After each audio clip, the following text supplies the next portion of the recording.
But I'm going to tell you, that's not the part that sits in my heart.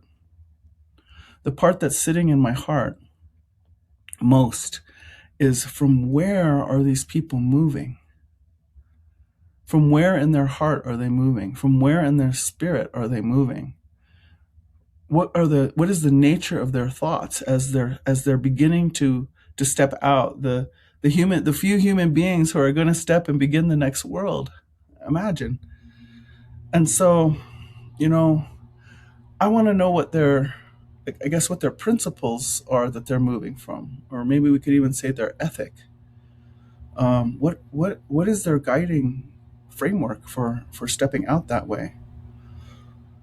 And so, right now, what I'm asking of myself is, I'm asking, how can my life right now serve those ones who emerge out of the hollow reed into that next world?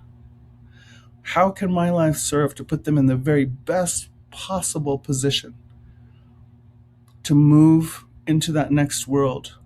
And what are the characteristics? I want them to move with beauty.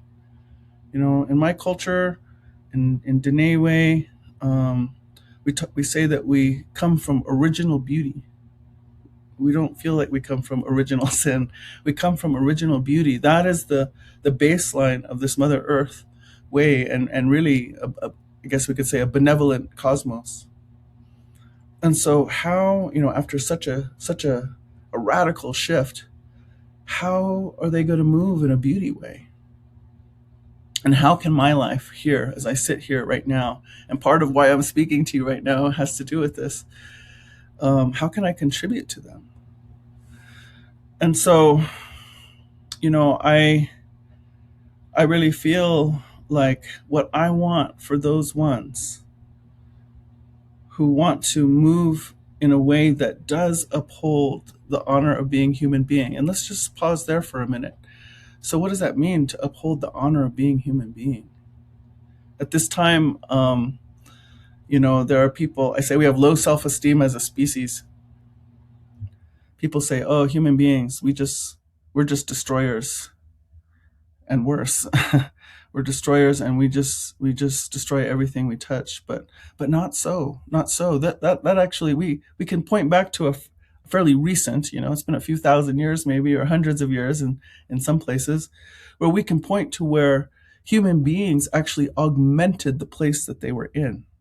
And this is a big part of my daughter Lila June's work, is pointing out those instances where it took the human being to collaborate and to cooperate with Earth in such a way that we augmented life, that we caused thriving for all different life forms. For instance, the rainforest in South America, that was cultivated.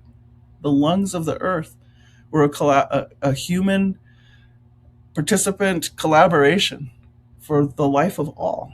So so it's not true that we are destroyers only. So this is what I mean by upholding the honor of being human being. There are parts that only we can contribute. And my grandmother says there's much in the universe. There's much in the universe that relies upon the human heart to contribute. So going back to this inquiry that I'm in about, how can I contribute to this? So in this moment of upheaval, to put it lightly, in this moment of upheaval, of temptation in every direction for separation, how can my life serve? And this is what I've come to. What I want those ones who somehow hear the word of what they are to do, hear the word that they may climb into the hollow reed, and then emerge out to be those ones. What I want for them is, I want them to have witnessed radical forgivenesses. I want them to have witnessed radical generosities. I want them to have witnessed